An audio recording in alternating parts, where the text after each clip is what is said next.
Bem-vindos a mais um Pergunte ao Professor de Psicologia e hoje estamos com perguntas que você deixou aqui no YouTube, lá na aba Comunidade. Se você quiser participar dos próximos, tem que me seguir no Instagram, @AlbertoDelisula, e lá eu também faço caixinhas de perguntas que podem virar um vídeo aqui.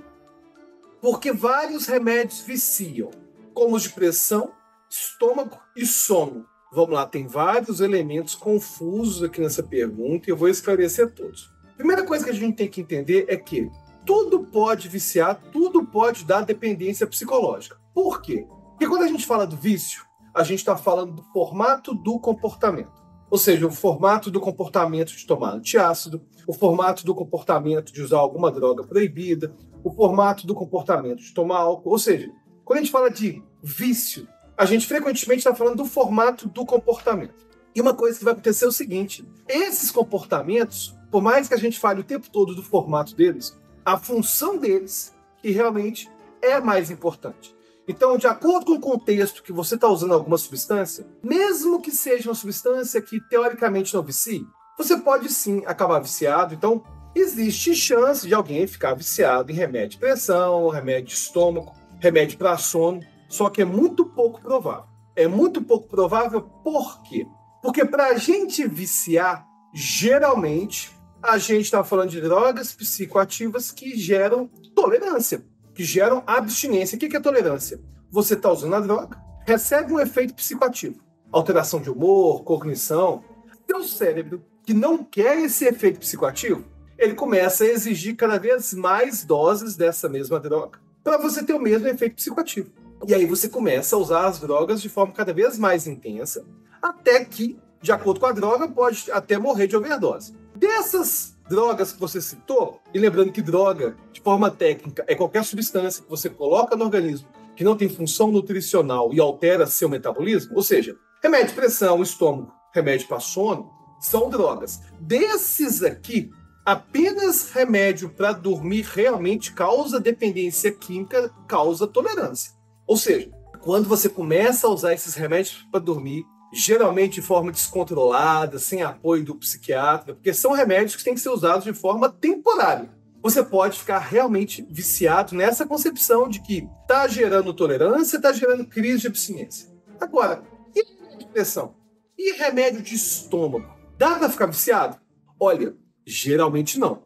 Bom, teoricamente a gente consegue viciar em qualquer coisa de acordo com a função daquele comportamento. Só que, em geral, quando as pessoas falam de ficar viciada em remédio de pressão, ela está relatando algo que vai acontecer, que hipertensos vão ter que tomar aquele remédio a vida toda.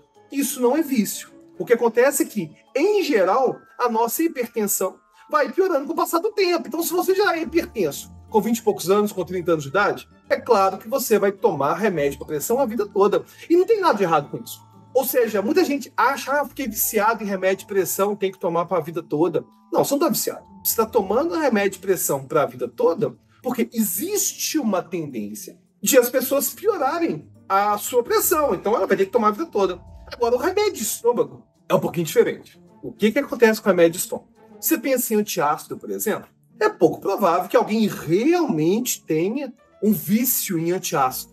Ah, estou viciado em eno. Mas tem gente abusando de eno, sim, de antiácido. Só que o problema é outro. O que acontece é o seguinte: a pessoa tem um problema gástrico grave, tem uma gastrite grave, tem um problema de refluxo. Ela não faz nada para resolver o problema e fica tomando antiácido e antiácido. Se ficar sendo tomado assim, sem orientação médica, faz mal. Então, perceba que desses remédios que você disse, pressão, estômago e sono, o que realmente vicia, e que vicia tipo drogas ilegais, como cocaína, crack, maconha, só o remédio de sono. E eu te falo, remédio para sono é dos remédios mais perigosos que as pessoas estão tomando, porque é um sono que não é restaurador. Não é restaurador, gera muita tolerância e as pessoas ficam, sim, viciadas. Agora, o remédio de pressão, cara, ninguém fica viciado em remédio de pressão. Muito pouco provável que alguém consiga gerar uma dependência psicológica, né? Porque aí teria que ser uma dependência psicológica do remédio de pressão. Mas, geralmente, a pessoa diz viciada em remédio de pressão, preocupada com o quê? Simples, está preocupada com o fato de que tem que tomar a vida toda. E você tem que tomar a vida toda porque a nossa pressão alta vai piorando com o passar do tempo. Tem gente que teve pressão boa a vida toda, vai ter pressão alta com 60, 70, 80 anos. Então a pressão vai piorando com o passar do tempo. E o remédio de estômago, ele também dificilmente vai ter uma dependência psicológica. E, enfim, dificilmente vai ter uma dependência química, né? Igual o remédio de sono. Só que muita gente está tomando de forma irresponsável, e às vezes para a vida toda, porque não resolve os problemas gástricos que têm que ser resolvidos por outros meios. E remédios do tipo antiácido, sendo tomados de forma descontrolada, fazem muito mal para a saúde. You see, crab medicine, crab medicine, crab medicine, crab medicine, crab medicine. Oh. Gladys! What? Is crab medicine out? E antes da próxima pergunta, eu tenho que te lembrar de curtir o vídeo. Curte o vídeo, não custa nada, é uma forma de você mostrar para o algoritmo que o nosso conteúdo é sim relevante. Porque às vezes eu tenho a impressão de que, na verdade, meu eu consciente é apenas uma marionete do inconsciente. Essa pergunta é extremamente psicanalítica, né? Eu vou dar uma explicação mais ou menos pautada em psicanálise e uma explicação baseada em psicologia cognitiva.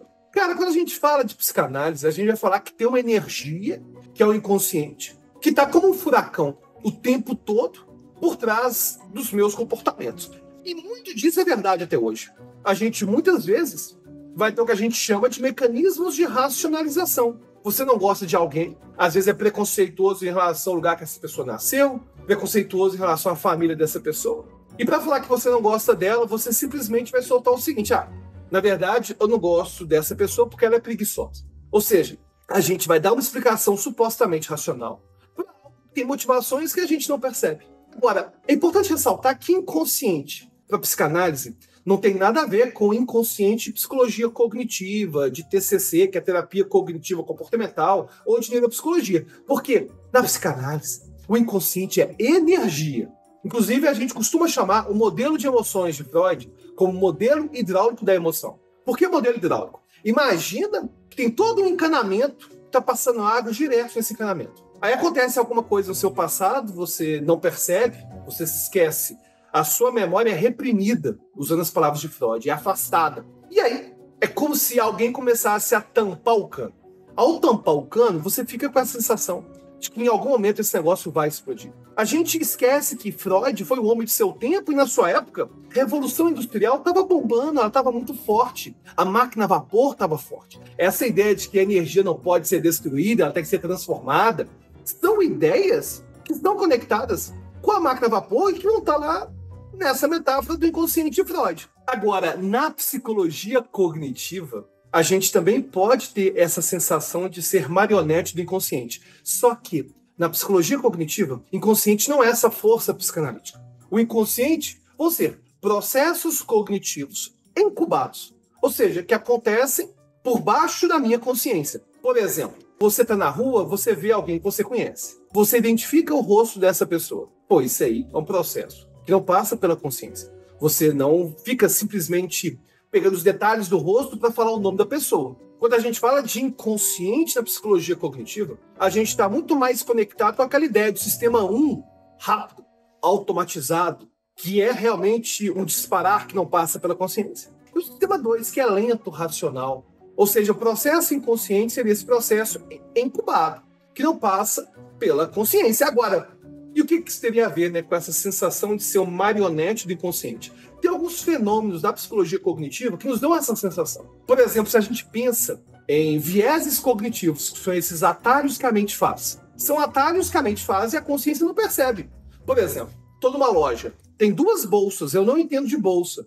Alguém fala que a primeira bolsa custa R$1.000, a segunda bolsa custa R$200. Você já imagina que essa bolsa mais cara é melhor. Isso é um atalho que a mente faz. Esses atalhos não acontecem por meio da consciência. Eles têm, na verdade, uma origem inconsciente. Ainda que a gente não saiba exatamente o que está acontecendo por trás. E quando a gente começa a perceber esses vieses cognitivos, o poder que eles têm na nossa vida, a gente pode também ter essa sensação de marionete. Imagina, por exemplo, o viés cognitivo de grupo. Imagina que a pessoa, nas eleições presidenciais, estava super conectada com o grupo do PT ou com o grupo do Bolsonaro. E depois se decepcionou com esse grupo.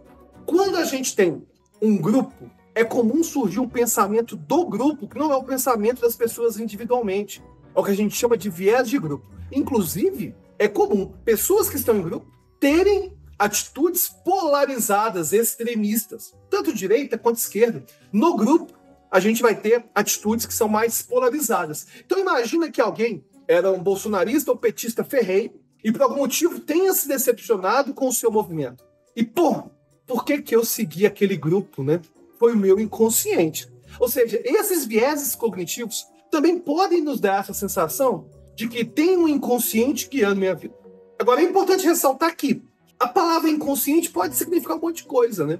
Pode ser a energia que a gente está falando na psicanálise, podem ser esses processos que não passam pela consciência e muitos outros, de acordo com o marco teórico que a gente está usando. Ainda falando do inconsciente na psicologia cognitiva, tem um outro fenômeno que a gente vai ver na psicologia cognitiva e que a gente pode conectar com a ideia de inconsciente. São pensamentos automatizados. A gente já até chegou a gravar um vídeo aqui no canal falando de o que fazer quando eu tenho aqueles pensamentos loucos de me jogar da janela, ou um pensamento louco de chutar um bebê, fazer coisas loucas que você jamais faria e que você nunca vai fazer. Por que a gente gera esses pensamentos, né? A gente gera porque nosso cérebro é uma máquina que fica conectando ideia o tempo todo. E às vezes é conectar ideias que não tem nada a ver com a gente. Só que foram conectadas aleatoriamente. E muitos desses pensamentos são aquilo que a gente chama de pensamentos automatizados. Surgem sem você perceber de onde está vindo. E nas terapias cognitivas comportamentais, a gente também vai falar de pensamento automatizado, envolvendo crenças ruins em relação a gente. Eu não presto, eu não sirvo para nada. E como são pensamentos que a gente não percebe de onde está vindo, a gente pode conectar esses pensamentos com a ideia de inconsciente. Com a ideia de que, olha, esse negócio é o inconsciente governando os meus pensamentos. Ainda que a definição da TCC não tenha nada a ver com a definição de Freud para inconsciente, acabamos tendo aí, no senso comum, conexões que podem ser estabelecidas a partir desses fenômenos, né? Ou seja, na psicanálise a gente fala da energia do inconsciente. Na psicanálise a gente vai falar de memória reprimida, modelo hidráulico da emoção, isso governando completamente meu corpo. Nas TCCs, na neuropsicologia, a gente pode falar de viés cognitivo, a gente pode falar de pensamento automatizado. Próxima pergunta, por que a paralisia do sono induz o estado de projeção astral ou sonho lúcido saindo do corpo? Essa pergunta é excelente. Mas vamos lá. Paralisia do sono é uma sensação bizarra, eu já tive algumas vezes. Você já teve? É bem assustador. É uma sensação em que você está dormindo e por algum motivo você acorda durante o sono REM. Cara, e durante o sono REM, a movimentação do seu corpo é desligada. Aí por algum motivo você abre o olho e não consegue mexer o corpo.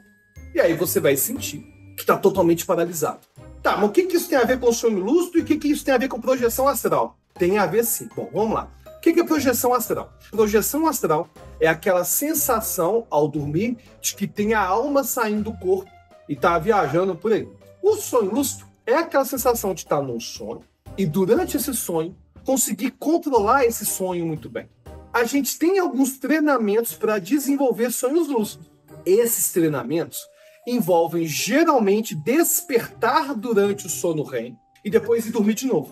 Geralmente a pessoa faz lá um cálculo em relação ao momento que vai estar no sono REM, coloca um despertador, acorda, depois volta a dormir. E ao fazer várias práticas, isso na verdade não é a técnica tem várias etapas diferentes, desde anotar os sonhos, fazer sugestão que vai lembrar do sonho, enfim. Aí a pessoa, ela acorda no sono REM e volta a dormir. Qual que é a relação com os sonhos lúcidos e paralisia do sono? Tem relação, porque se a pessoa está com paralisia do sono, que acordou no sono REM, e ela volta a dormir, ela tem muita chance de ter sonho lúcido. Ou seja, ela pode voltar a dormir, imediatamente começar a sonhar e já ter a sensação de que está controlando o sonho. E nesse controlar do sonho, ela pode controlar o corpo, a imaginação, para ter a sensação de que a alma está saindo do corpo. Logicamente, eu estou dando explicação cética materialista que não envolve, acreditar que existe uma alma. Há alguma correlação dos pressupostos de omissão, generalização e distorção que a gente vê na programação neurolinguística, PNL, e as distorções cognitivas da TCC, que é Terapia Cognitivo-Comportamental? Tem sim. Inclusive, o tema PNL é um tema meio controverso, porque tem muitas alegações da programação neurolinguística que são pseudocientíficas. No entanto, tem algumas ferramentas da PNL, como o chamado metamodelo, que nada mais são que perguntas que fazem o questionamento socrático. ao questionamento socrático estruturado para poder buscar distorções cognitivas. O que é distorção cognitiva? A pessoa te fala o seguinte: tá, ela te disse isso, qual a evidência que você tem de que ela não te ama? São perguntas poderosas em que você leva de volta a informação para o outro, e ao levar a informação de volta para o outro, ele pode ter um insight. E a grande conexão que a gente vai ter com a TCC e a PNL é que quando a gente pensa nesse questionamento que a gente vai ter no chamado metamodelo, são perguntas que têm esse objetivo, né, de acabar com crenças e acabar com pensamentos generalizados, em geral, são perguntas muito parecidas com o que a gente vai ver nas distorções cognitivas da TCC. Espero que eu tenha tirado sua dúvida. Não tirei? Pô, me segue lá no Instagram, @AlbertoDelisla. Manda sua pergunta quando eu abrir aqui no YouTube, na aba Comunidade, ou lá no meu Instagram, e a gente se vê no próximo vídeo. Até a próxima.